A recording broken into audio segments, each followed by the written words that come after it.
Bom, tivemos a oportunidade de, na primeira apresentação do Pedro, ter a informação como fonte, vamos chamar assim, de empoderamento, né, para a construção de uma educação melhor, e a apresentação do Paulo, que nos trouxe a necessidade de conhecer um pouco mais de profundidade o PNE. De minha parte, em relação ao Tribunal de Contas, eu gostaria de dizer que estamos estruturando a nossa área de controle para avaliar nas contas de governo dos municípios, ou seja, dos prefeitos e do governador de estado, né, a correlação dessa parte que diz respeito às leis orçamentárias e do atingimento das metas do Plano Nacional de Educação, do Plano Estadual de Educação, que, para nossa alegria, apesar de um bom tempo de constrangimento, ele foi aprovado esta semana. Minas Gerais deixou de ser um dos dois últimos e únicos estados brasileiros que ainda não tinham seu plano estadual, agora só o Rio de Janeiro não tem, e também do Plano Municipal de Educação. Então, o Tribunal de Contas estará preocupado em fazer essa relação de congruência para ver se, de fato, a educação, como prioridade de discurso, passa a ser também uma prioridade de governo e uma prioridade prática. Porque não adianta discursar sobre educação se não houver, né, a dotação necessária no orçamento público para que realmente as coisas venham a acontecer. Mas, como eu disse no início, eu estou à disposição, né, para qualquer tipo de pergunta de vocês fiquem absolutamente à vontade.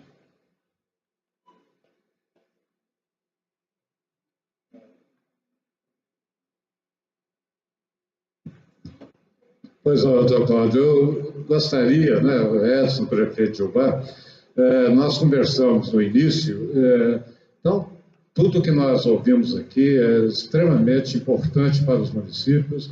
Eu costumo dizer o seguinte, que o cidadão, de um modo geral, ele tem uma percepção um pouco diferente da educação do seu município. Se o aluno, seu filho, familiar, está indo à escola, tem a merenda, tem o transporte, tem os professores nas salas de aula, está tranquilo, ele não enxerga grandes problemas. Então, essa questão de você avaliar também a qualidade e a possibilidade que as famílias e as pessoas tenham de, a qualquer momento, poder acessar esses dados da escola é muito interessante. Nós estávamos comentando aqui a respeito de acessibilidade. Uma das preocupações que nós temos hoje em Ubá é dotar todas as nossas escolas, sejam elas alugadas ainda ou aquelas que já são próprias, que são a grande maioria, tenham acessibilidade. Se não tiver, nós com certeza faremos. Mas a dúvida que eu tenho aqui nesse momento, que nós já conversamos, é a respeito qual será o papel do gestor a hora de prestar contas ao Tribunal de Contas, porque é natural, vai para a Câmara Municipal e para o Tribunal de Contas do Estado, essa questão do Fundeb, que hoje o nosso débito chega a aproximadamente 9 milhões de reais do Estado, não repassou, tanto de IPVA quanto de ICMS. O Fundeb, do Fundo de Participação, tem vindo normalmente, sem nenhum atraso, sem nenhum problema.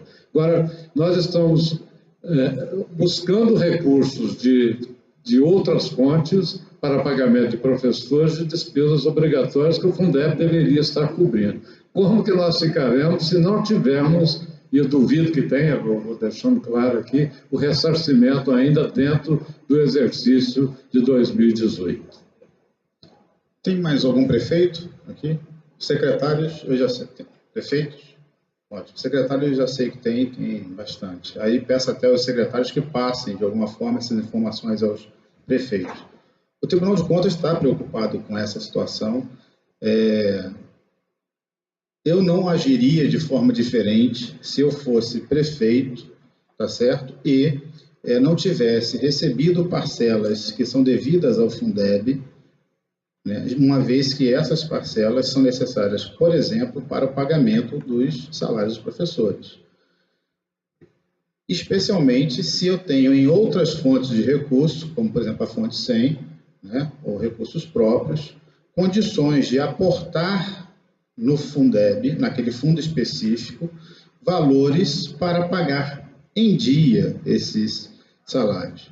Seria realmente um absurdo, os professores naturalmente não iriam compreender isso, como ninguém, um raciocínio lógico minimamente bem estruturado, iria compreender como os professores estariam com salários atrasados, os outros servidores da prefeitura, por exemplo, não, né?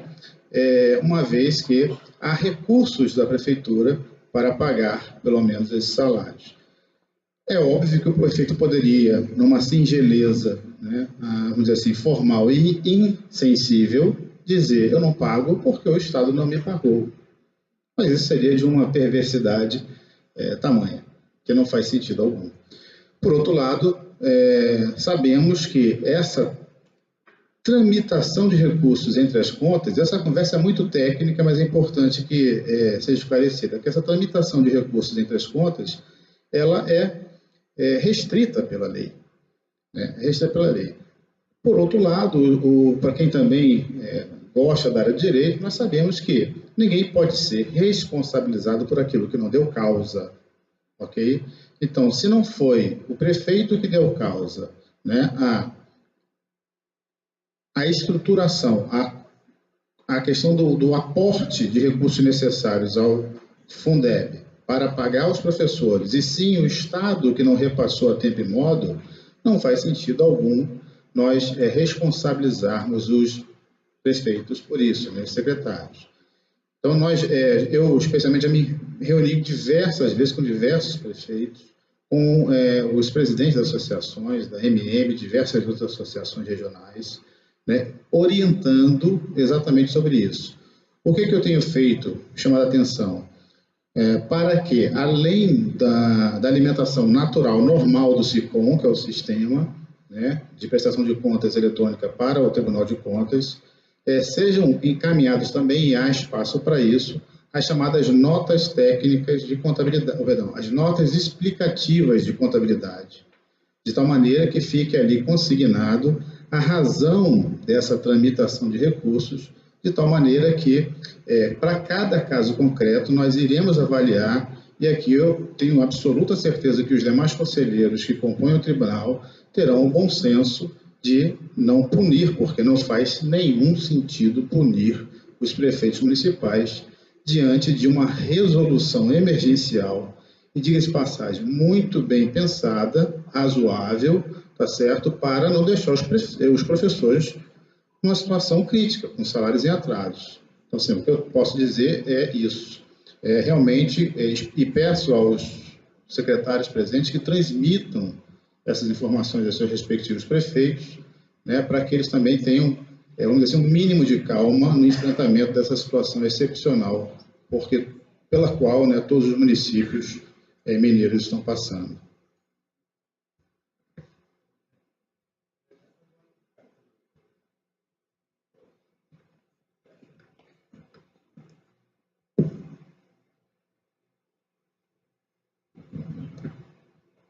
Bom dia.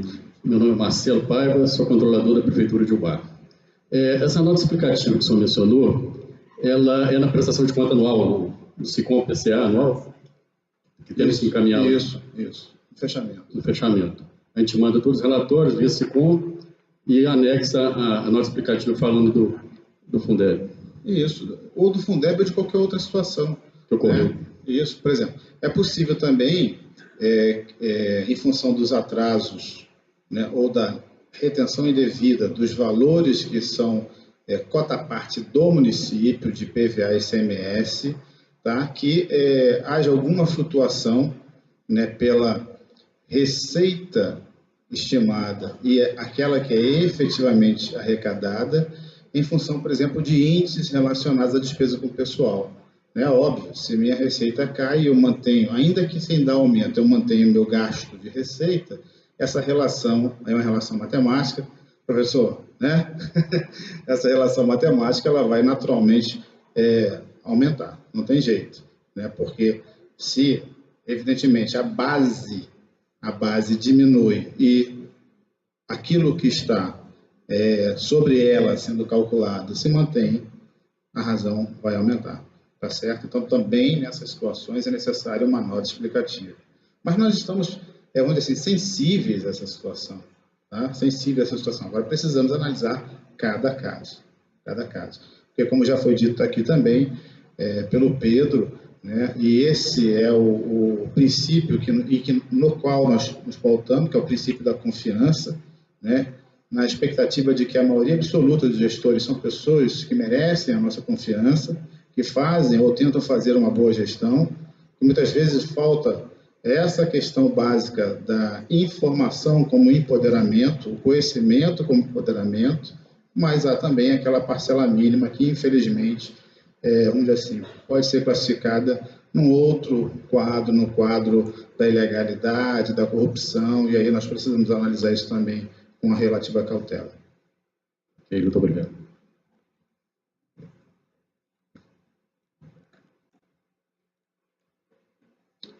Professores, ninguém?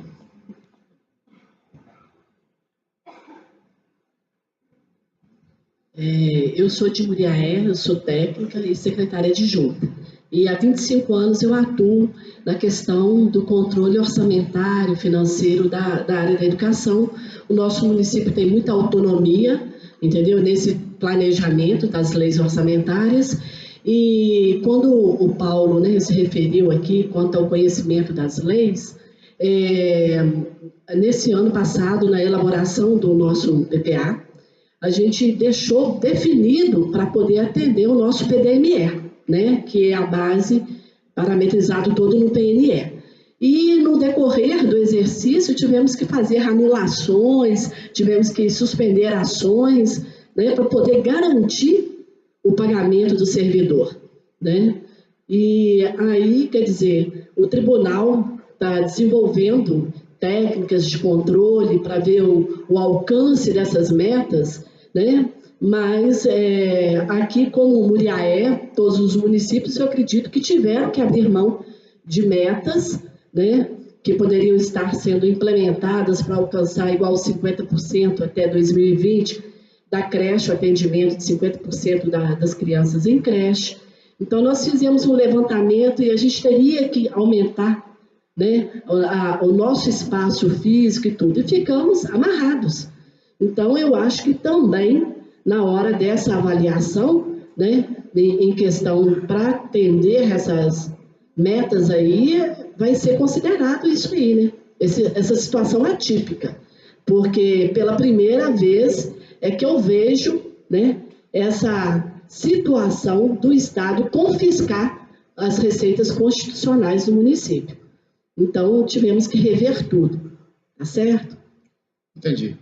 Bom, a primeira coisa que eu falo é o seguinte, são dois pontos importantes que precisam ser distinguidos aqui. O primeiro ponto de respeito ao mínimo aplicado na educação, na saúde, vamos falar aqui da educação, que é o nosso ambiente, né? É a fatia de 25% do bolo.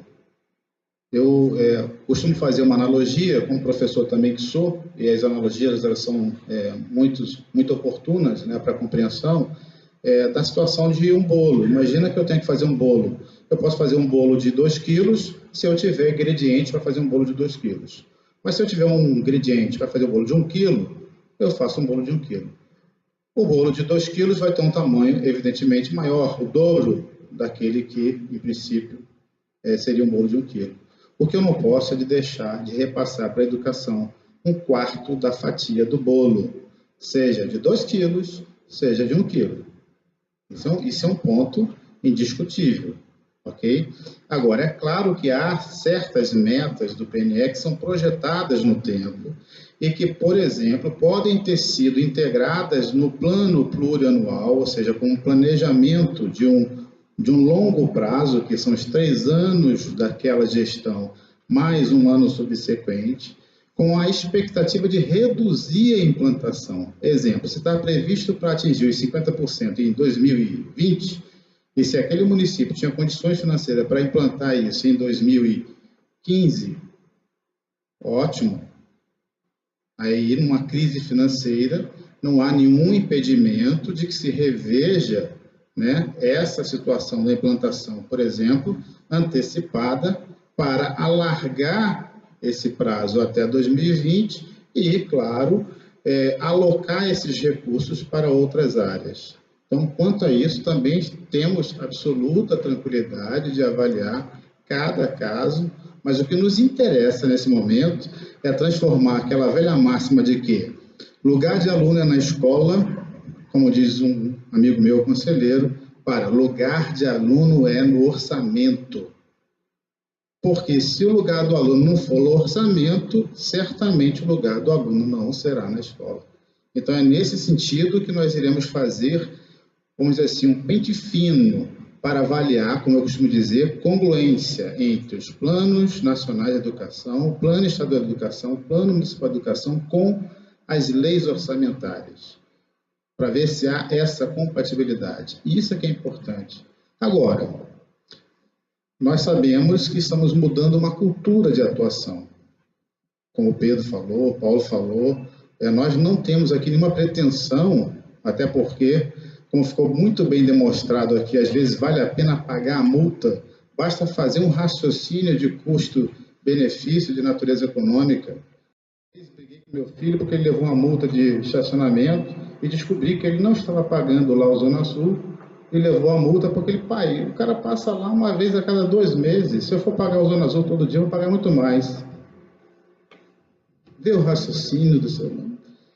Veja a situação, quer dizer, se abre mão de um comportamento aderente às leis e ético para fazer um juízo naturalmente econômico, foi o que o Pedro falou na apresentação dele.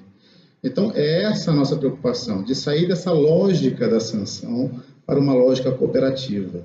Então, esses próximos anos estaremos verificando o quanto as sementes plantadas nesse projeto de educação têm, de alguma forma, se desenvolvido e frutificado para, junto com os administradores, irmos direcionando, né, as correções necessárias para transformarmos a política de governo, que são políticas temporárias de 4 em 4 anos, muitas vezes de 8, em políticas de Estado, em políticas de geração, desta geração para gerações futuras.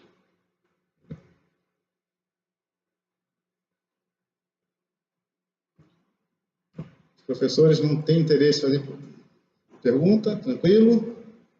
São as perguntas técnicas relacionadas à questão de orçamento. O que interessa aos professores é ter uma escola de qualidade, as coisas funcionais para que vocês possam prestar o serviço aos seus alunos. E, de fato, é isso que interessa mesmo. Bom, então, não havendo mais perguntas, eu vou devolver aqui a palavra ao nosso mestre de cerimônia e, mais uma vez, agradecendo a presença de todos. Muito obrigado.